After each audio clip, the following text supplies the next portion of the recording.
If you want to share a video stored in Google Drive, here's a simple way to send it to anyone using a shareable link.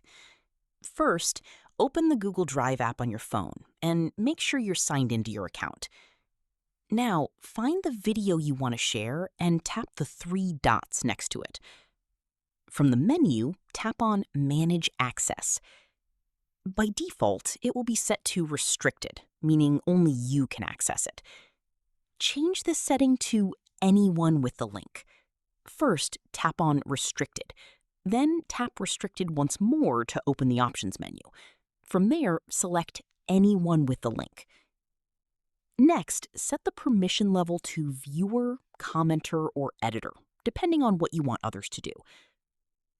Now tap the link icon at the top to copy the shareable link, and it will be saved to your clipboard. After that, open any messaging app, like WhatsApp, and paste the link to share it instantly. Once they open the link, they'll be able to view your video based on the permission you selected. And that's how you can easily share Google Drive videos using a link on iPhone and Android.